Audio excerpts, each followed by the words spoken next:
Hello friends, greetings of the day. Welcome to the online session of business and commercial knowledge.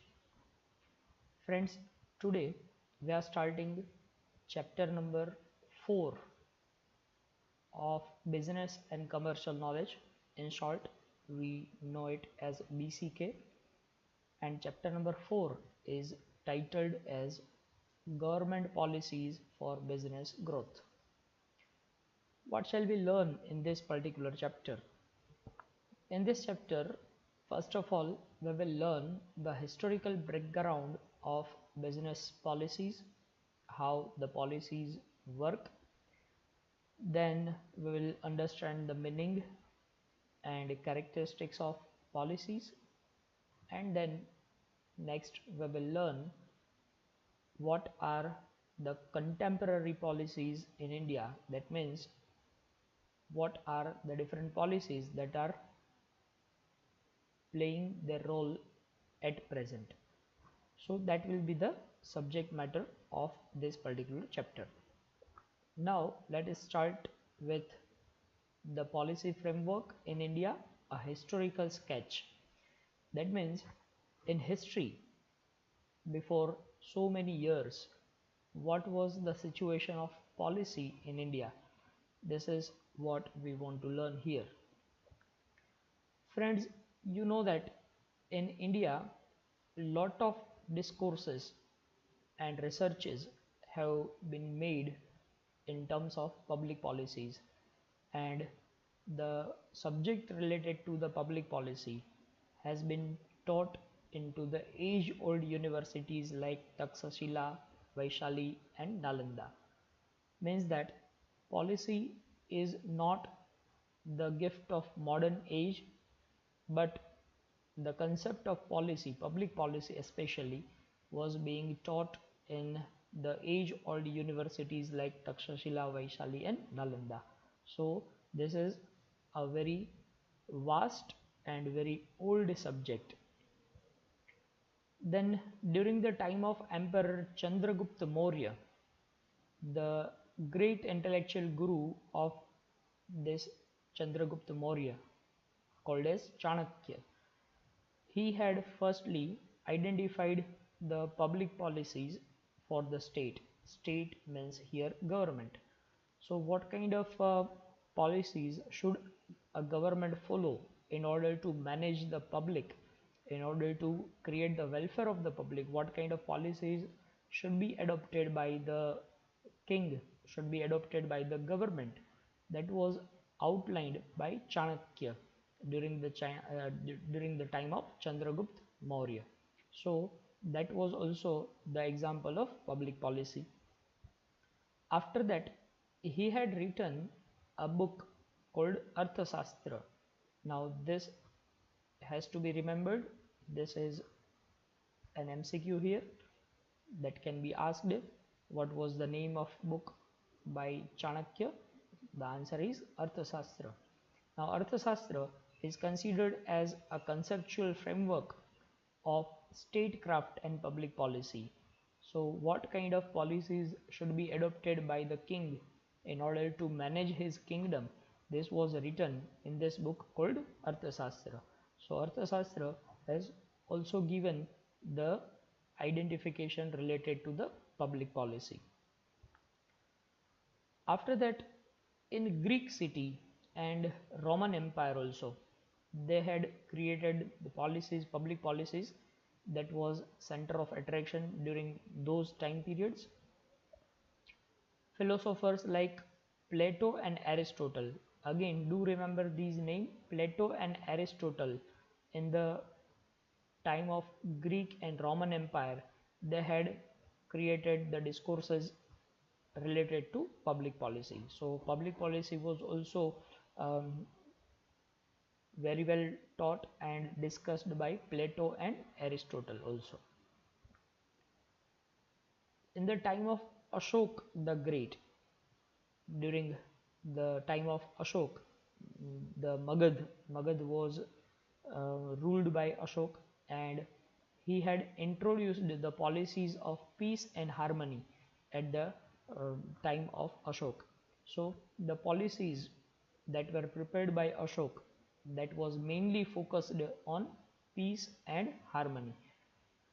After that, on the other hand, Gupta once was there, and these Gupta people had prepared the policies related to taxes, trade, and warfare. What amount of tax must be charged from the public, and how the trade should take place, and warfare. That means when the king completes the war, and whatever the destruction has taken place in the war, the king will take the charges or will charge the taxes from the public, and that tax is considered as warfare. So what amount of warfare should be charged, the policies related to this were prepared by Gupta ones. So these are also the examples of public policies. Then in the Delhi Sultanate, one king, you know him very well, Alauddin Khilji. Alauddin Khilji had introduced the stringent tax reforms, and he collected very heavy tax during the time of Alauddin Khilji. After that, Akbar the Great was also there, and Akbar the Great had introduced the land reforms under the leadership of Todermal. Todermal was one of his ministers, and under the leadership of this Todermal, Akbar had prepared the policies related to land reforms. So these are also the examples of public policies. Alauddin Khilji had prepared public policies related to taxes. Akbar had prepared the public policies related to land reforms. So whatever be the kind of government, whether it is an oligarchic government or it is a monarchy, that means monarch is a king, that is kingship. If it is aristocracy, aristocracy means the ruling by the rich class of people.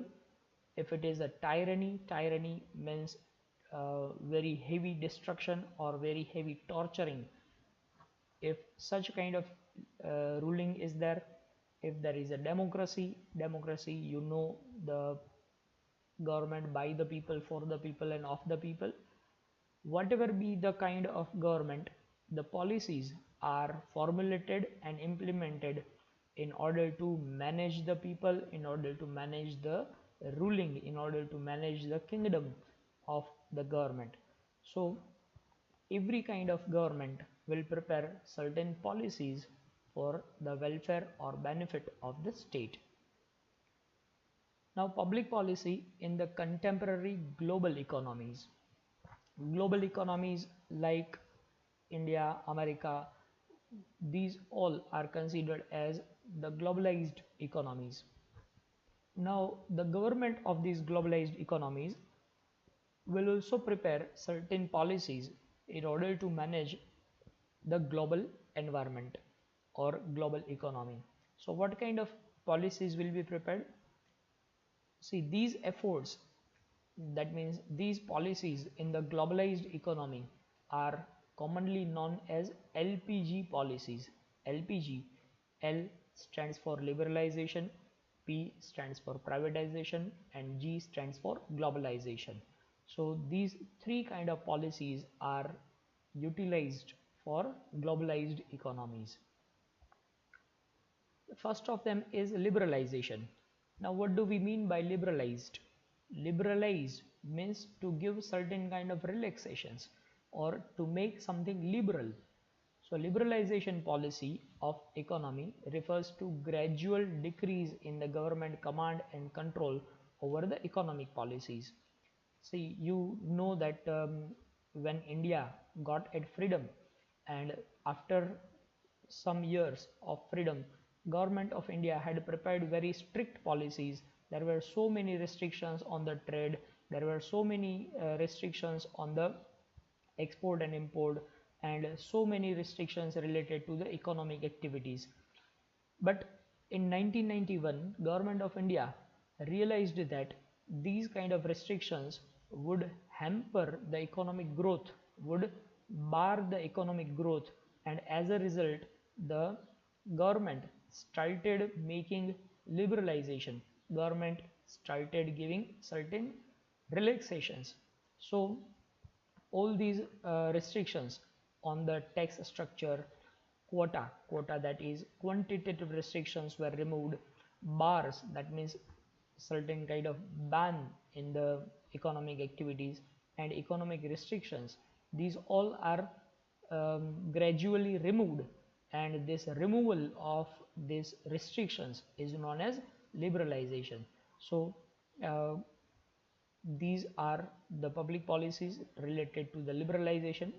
Simply you need to understand that in liberalization government would give relaxations to economic policies and restrictions will be removed. Then next is privatization. Now privatization in its purest form, it means transfer of government ownership to the private hands. When the businesses that are in the hand of government are transferred to the private sector organization, this is considered as privatization. In some cases, ownership of all shares is transferred from government to a single highest bidder.